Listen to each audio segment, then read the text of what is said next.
तुकयाचा तोच माझा वंश आहे, माझी या रक्तात थोडा ईश्वराचा अंश आहे. त्या ईश्वरी अंशाला साक्षी ठेवूनच आम्ही सर्वजण काम करत आहोत आणि एकाच वाटेवरचे वारकरी म्हणून जगत आहोत, याचा मलाही इथं सार्थ अभिमान आहे. मित्रांनो, तुमच्या आयुष्यात तुम्ही कुठेही जाताल ना तर आयुष्यात खूप मोठे व्हा, यशस्वी व्हा, खूप नावलौकिक कमवा, परंतु आयुष्यात 4 गोष्टी कधीही विसरू नका. पहिली गोष्ट म्हणजे सगळ्यात पहिली गोष्ट म्हणजे तुमच्या आई वडिलांना विसरू नका. तुम्ही इथे येत असतात, मला मी मॅडमनी सांगितलं की प्रत्येक घरातले आई वडील इथं आणून सोडत असतात. ते तुम्हाला सकाळी पहाटे उठतात, आई चुलीवरती लाकडाबरोबर स्वतःचं आयुष्य जाळते, चटके खात तुमचं दूध तापवते, तुम्हाला खायला डबा तयार करते आणि ती बिचारी माऊली तुम्हाला इथं पाठवते.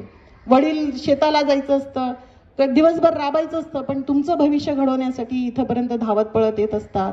दिवसभर उन्हात चटके सोसत असतात, पण तुमच्या डोक्यावर सावली तयार व्हावी, यशाची, सुखाची, समृद्धीची म्हणून ते रात्रंदिवस काबड कष्ट करत असतात. आणि म्हणून आई वडिलांचे ऋण कधीही विसरू नका. किंबहुना आज जर मी तुमच्या समोर उभी असेल ना, ते माझ्या आई वडिलांमुळेच. कारण मुळात ज्या समाजात मुलगी एक श्राप मानली जाते, परक्याचं धन, अबला, मनहूस अशा विशेषणाने संगोपन वाढवलं जायचं, त्या समाजात एक मुलगी म्हणून मान सन्मान, आत्मविश्वास आणि गौरवानं उभं राहण्याचं सामर्थ्य माझ्या आई वडिलांनी दिलं. विद्यार्थी मित्रांनो, आणि म्हणूनच आई वडिलांच्या प्रती कधीही ऋण विसरू नका. कितीही मोठे झाले तर लक्षात ठेवा, त्यांनी तुम्हाला जन्म दिला आहे, तुम्ही त्यांना जन्म दिलेला नाही. आणि म्हणूनच त्यांचं ऋण कायम लक्षात ठेवा. त्यांचे नेहमी त्यांच्याबद्दल कृतज्ञ राहा. दुसरी व्यक्ती तुमच्या आयुष्यात कृतज्ञ राहावी म्हणजे तुमचे गुरु, मग वारे गुरुजी असो, इथं ज्या तांबोळी मॅडम आहेत, या गुरूंनी तुमचं आयुष्य समृद्ध केलेलं आहे. त्यांच्यामुळे तुम्हाला एवढ्या मोठ्या चांगल्या हायस्कूलमध्ये शिकायची, तुम्हाला एवढ्या काही सगळ्या ज्या व्यवस्था तुम्हाला मिळालेली आहे ती त्यांच्यामुळे मिळालेली आहे.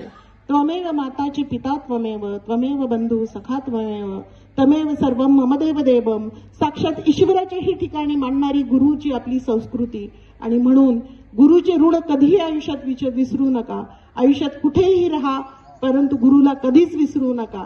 एक लक्षात ठेवा की हनुमान कितीही सामर्थ्यशाली होता, कितीही त्याच्यामध्ये ताकद होती, तर जेव्हा लंकेला जाण्याचा प्रश्न निर्माण झाला, त्यावेळेस प्रश्न पडला की आता हा समुद्र पार करून कोण जाणार. परंतु त्या क्षणी जामवन जे गुरु होते हनुमानाचे, ते हनुमानाला म्हणाले की हनुमाना, हे काम तुझ्यासाठी सहज शक्य आहे. म्हणजे त्या क्षणी जे सामर्थ्य हनुमानामध्ये होतं ते आठवण करून देण्याची आणि त्या सामर्थ्याला जागृत करण्याचं काम गुरु करत असतं तुमच्यामधल्या सामर्थ्याला. आणि मग तुम्ही आयुष्यात अडथळ्याचे, यशाचे अनेक समुद्र पार करून तुमचं आयुष्य तुम्ही घडवत असता. आणि म्हणून मित्रांनो, आपल्या गुरुप्रती नेहमी सदैव कृतज्ञ राहा. आणि तिसरी गोष्ट आहे, तुमच्या मातृभूमीप्रती कृतज्ञ राहा. या देशाबद्दल कृतज्ञ राहा, ज्या देशाने तुम्हाला घडवलं, ज्या वाबळेवाडीने तुम्हाला एवढे चांगल्या वातावरणात शिकण्याची संधी दिली, ज्या ग्रामस्थांनी तुमच्यासाठी समर्पण दिलं, तुमच्यासाठी स्वप्न बघितली, त्या स्वप्नांना कमीपणा येईल असं कुठलेही कार्य करू नका. जेव्हा जगामध्ये काम करण्यासाठी जाताल, परदेशात जाताल, त्यावेळेस या भूमीचे, इथले विचारांचे, इथल्या संस्कारांचे आणि संस्कृतीचे दूत म्हणून त्या समाजामध्ये जा आणि तिथं दीपस्तंभ म्हणून जगा.